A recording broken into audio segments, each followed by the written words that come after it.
होगा हेजिंग को लेकर, कैसे इस्तेमाल करने चाहिए, कैसे स्ट्रैटेजाइज करनी चाहिए ताकि आपको अपने बिजनेस को बचा कर रखा जाए। जय ने बहुत सरल भाषा में हेजिंग समझाया। मैं एक केस स्टडी लेके समझाना चाहता हूँ। कुछ महीने पहले हमने एक टायर मैन्युफैक्चरिंग इंडस्ट्री से मिले थे पूना में। ओके। टायर, जब आपने देखा होगा जब रबर फटता है तो कुछ वायर दिखता है उसके अंदर।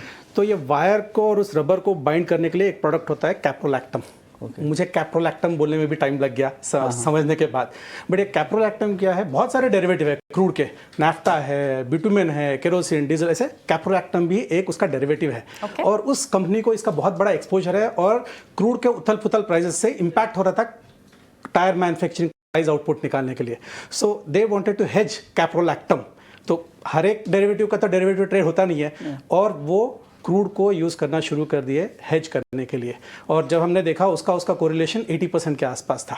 तो 100% हेज नहीं होगा, बट मैं केस स्टडी बता रहा था कैसे कंपनी इस्तेमाल कर सकता है। पेंट के अंदर भी 40 to 50% is all derivatives of crude oil, तो वहाँ पे वो इंडस्ट्रीज को यूज़ करना है। रबर इंडस्ट्री हो गया, मोस्ट इंपॉर्टेंट कॉस्मेटिक्स के अंदर भी पेट्रोलियम के बहुत सारे बाई प्रोडक्ट्स यूज होते हैं। So these are all the industries जिनको ये अंडरस्टैंड करके क्या कोरिलेशन है देख के इस हेजिंग प्रोडक्ट को यूज़ करना चाहिए। नहीं, बहुत इफेक्टिवली आपने समझाया भी, क्योंकि बहुत सारी इंडस्ट्री में 40 से 50% रॉ मटेरियल आता है, पेट्रोलियम क्रूड डेरिवेटिव्स यूज करते हैं वो। और प्रियंका, अगर आपका यूजेस कम भी है तो उसी हिसाब से आपको हेज करना है। ऐसा नहीं है कि जितना आप इस्तेमाल करते हैं उसी हिसाब से उसी पोर्शन में आप हेज कीजिए। जरूरत नहीं है कि पूरा का पूरा हेज बिजनेस हेज करना है। जिसका जितना इस्तेमाल उतनी हेजिंग हो गई है। ठीक है, चलिए वक्त हो गया छोटे से ब्रेक का। ब्रेक के बाद और भी चर्चा करेंगे, नेचुरल गैस की भी बात करेंगे, और हेजिंग के लिए अगर आप करने जाते हैं तो क्या क्या स्ट्रेटजी हो सकती है। सुनील जी और कुणाल जी से वो भी समझेंगे किस तरह से स्ट्रेटजी आपको बनानी चाहिए।